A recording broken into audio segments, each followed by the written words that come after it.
Hi, I'm Chris Patterson, Redlands Plumbing, Heating, and Air Conditioning. Welcome to our lab. Today we're going to be doing an experiment here to show you just how we can improve the airflow of a system here in your house. If your sinks are clogged and your faucets are leaking, 1-800-25. All right, what we're doing today is we're going to be walking through an air distribution class and what we do differently here at Redlands Plumbing, Heating, and Air Conditioning than other companies. Typically when we walk into a house, what we look at is a system that's set up a lot like what you see here today. What we have set up today is an experiment where we have a 3-ton furnace in the room today. Pretty perfect setup where all our ducts are nice and smooth. They're not all crinkled up like you would typically experience in the attic over here. And we had we've set up here a static pressure meter, which is actually taking the resistance in the system. So what that is that's measuring the amount of resistance that the fan in here has to overcome in order to deliver the air to your house. This furnace, when we look at this furnace, and most standard furnaces out there have the ability to overcome 0.5 inches of static pressure. So in its current configuration, with the single return on there and the box plenum off of the back side over here, we've got a static pressure of 0.8 inches of static pressure. So there's over the amount of resistance that you would typically experience, that this furnace would typically be able to overcome in a house over here. And what that does is that tells us that the furnace is going to automatically under-deliver what it's capable of delivering because it can't overcome that resistance. So through the process of what we're going to be doing today is we're going to be making some changes just to the actual duct system, not to the furnace, and we're going to come up with a different result of how much air is actually being delivered to your house. Because after all, that's what you really care for, and that's what you're paying for, is how much air is being delivered to your house. And so, like I said earlier, I've been in thousands of attics over the last 10 years. Most of what I see out there is what you see right here. There's a couple things to pay attention to. One of the things that has a major impact on your furnace and your air conditioning system at your house is the type of filter that you use.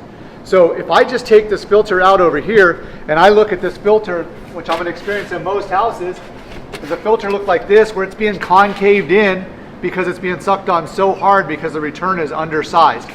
Back to some things on how your system works. We're going to use the words return and supply. The return is the air that's being sucked into your system, and the supply is the air that's being blown out of your system. So your system, your air conditioning heating system, is a closed loop system where it's drawing air from your house, heating it or cooling it via this box right here, and then being distributed back to your house. So when I walk into a house out there and I see a filter that's being concave, like this filter's being concaved in here, it tells me that it's begging for air, and then this one's a little bit dirty. And if you could actually hear this system, if I pull this filter out, you'll actually hear this furnace, the air, take a sigh of relief over there. And I bet if we looked on it right now, we'd see the static pressure in the system dropped over there. So one of the first things you can do, and I tell all my friends, if you want to lower your electric bill at your house, change your filter. Change it frequently over there. Once a quarter is probably a great idea. Get on a maintenance system with a company like ours where we're changing it at least twice a year for you, and then take care of the changes in between our twice, so you get your total of 4 in. This is a standard 1-inch pleated filter in here.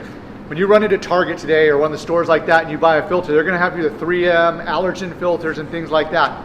Most systems aren't set up to overcome the resistance. Remember, we only have a 1/2 inch of static pressure in that system, and some of these filters can run up to a 1/2 inch of resistance in and of themselves.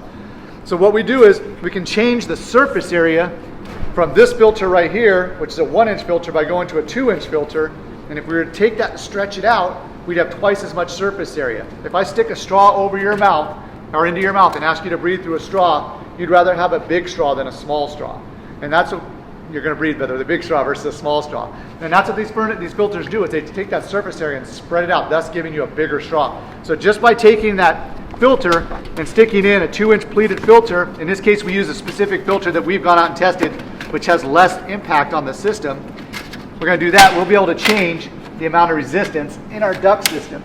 So if I walk over here right now, we were at 0.8 inches of static pressure.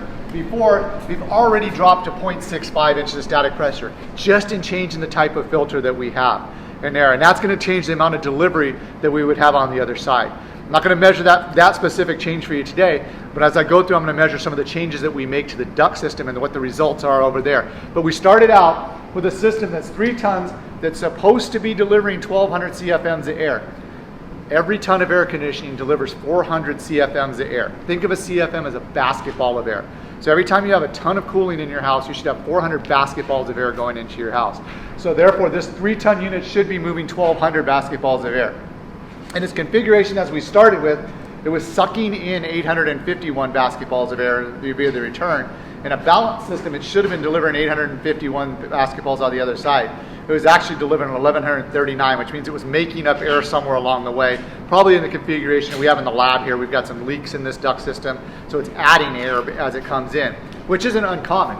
Sometimes people think my ducts are leaking in my attic. If I took a duct like this and I run air through it real fast and I stab a hole in that duct, air is not going to leave that duct. It has no reason to take that diversion.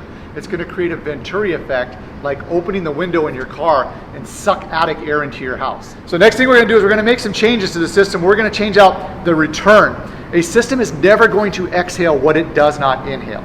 Okay, it just can't make up that air. So what we're going to do, and I say that as it's making up that air over here, but it can't do it most of the time. So what we're going to do is we're going to take in, we're going to increase the inhale portion of it. We're going to make it easier for this system to breathe in. So we're going to do that right now, and we're going to get back to you with what that results of that are.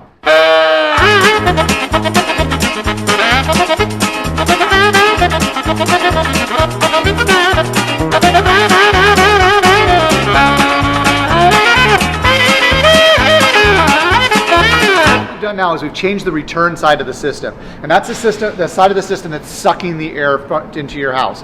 One of the simple tests you can do at home to see if your system has ductwork that's large enough or too small for the system is to look at the amount of square inches on your return grill. It's either in your ceiling or in the platform below your furnace if it's in the closet, or anywhere in the house. The place where typically the air is getting sucked in, there might be a filter change there. A system needs 200 square inches per ton. So if somebody gave you a 5-ton system, you should have 1,000 square inches of free space at the return. In this instance, we have a 3-ton system. It needs 600 square inches of free space. Initially, we started out slightly undersized. These are 20 by 20 return grills, and that would be 400 square inches. What we have now is we've added a second return over here, and instead of having a box off at the end where we got air kind of getting all crazy and doing turbulence in here, we have a nice smooth transition from a square furnace to a round duct. So we call that a squared around in there. And then we call these a pant-wise because they look a lot like a pair of pants right here. And there we've got even distribution of the ducts going out. And now we have 2 returns over here with 2 of those high velocity filters that we talked about earlier. And so we have 404 and we have 800 square inches of return space in this system as it stands right now. A system that, remember, a 3-ton needs 600 square inches of free space. The resultant effect of that is we've gone ahead and measured is we've already increased the return amount of air coming out of the system from 851 CFMs of air, basketballs of air being sucked from your house, basically a little over 2 tons of air being sucked out of your house, to now 1,283 basketballs of air, CFMs of air being sucked out of your house. We've already jumped this thing just by addressing the return side to almost 400 CFMs, or a little over 400 CFMs of an improvement. On the supply side, we've measured out, and we've gone from 1,139 CFMs of air being delivered to your house to 1,407 CFMs of air being delivered to your house. More cold air being delivered to your house, or more hot air being delivered to your house. Bear in mind, we've done nothing to this furnace. We have not changed the speed of the furnace at all. It's still the exact same box that we started with, and that exact same box is now over-delivering. It's delivering 207 CFMs more than it's actually designed to, because we took that static pressure from our initial static pressure, our initial resistance level of 0.8 inches of static pressure of water column, 0.8 inches of water column static pressure, to our new static pressure change is 0.32. Remember, the system's rated for 0.5. That's why already we're getting over-delivered, because there's less resistance in there. The fan is designed to overcome that 0.5, so anything we can do to lower that resistance, it's now going to deliver more air. I like to explain this a lot of times. The old box fans that you used to have in your living room back in the day, those will deliver a certain amount of air out of the front of them, right? If I took a sheet of cardboard and covered half of the back of that box fan, less air comes out of the front, because that fan can't overcome that resistance of the air that I just blocked. That's very similar to the fan that's in your furnace right here. It's only got its ability to overcome a certain amount of resistance. And anything we can do in our duct design to lower that resistance is going to improve things. And bear in mind, I'm going to go back to this point. Your attic doesn't look like this. It's got trusses, it's got beams, it's got wires, it's got all sorts of things in there. So it's not all straight duct runs like this most of the time. These are nice and fancy straight. Something we strive for in our installation, we talk to our installers about all the time, is to get these ducts as tight and as straight as possible. And this is a pretty good setup of that right there, but in an attic it's not always going to be that way. So anything we can do to overcome that resistance is going to make a big deal on that. And that includes the supply registers on the side over there that you have on the other end of your furnace on that. And so now what we're going to do is we're going to stop down for a second. We're going to go ahead and adjust the supply side, the other side of the furnace where the air is being blown into. We're going to make some changes there. We're going to see the amount of resistance that we have on that that's changed.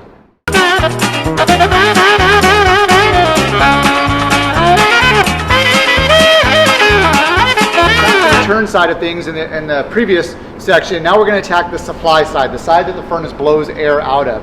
So we got rid of that box plenum over there where we had all that back pressure, and we've installed this manifold on the end of this. In this case, in this house, there'd be a 4-bedroom or 4-room house that get ducts, but sometimes these go out 6, 8, 10, 12 long on there, and they get really long. So the results out of that is we've changed our static pressure from our beginning static pressure, our beginning resistance started at 0.8 inches of water column. Remember, this furnace is only scheduled to overcome a half an inch, 0.5 inches. We dropped it to 0.32 with our initial change, and with our final change, it's bouncing right around 0.22, 0.25 in there, so 0.22. But the bigger result that we've got out of here is we've changed the amount of air delivered to the house.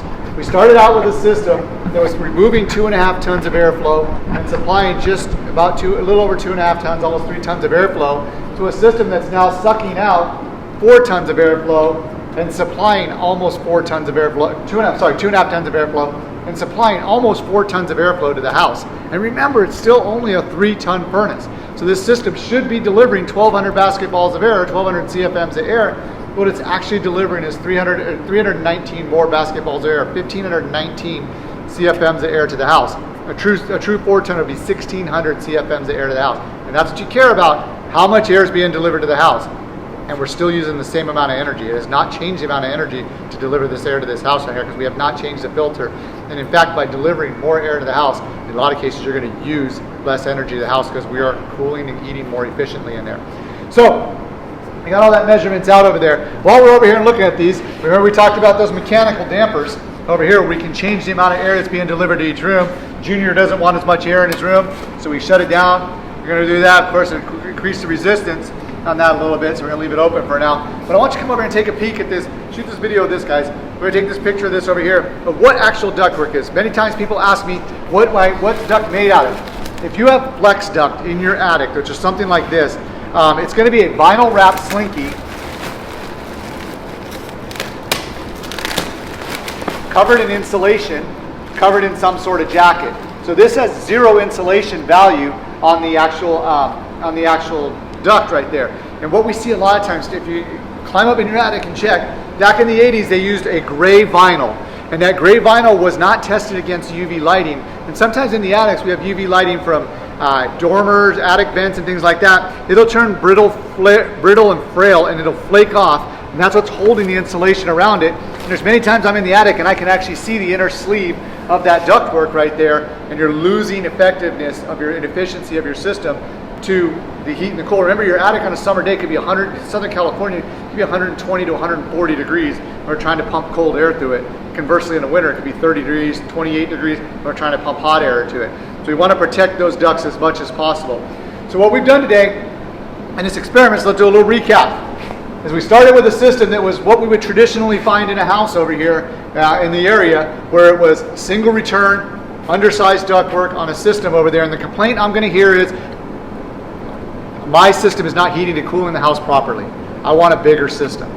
A lot of times what we can do is put in the right size system, and in fact drop sizes on your equipment, and put in the right size ductwork to get the right amount of air delivered out of the house, out of the system, so that the house is being cooled with the best possible size system over there. Maybe you could see this out of this, but one of the things that we can see is it's equipment is important, but the ductwork and what we do in the design of that ductwork is so much more important than how much air is going to be delivered to your house. Hopefully that's been helpful. That's it.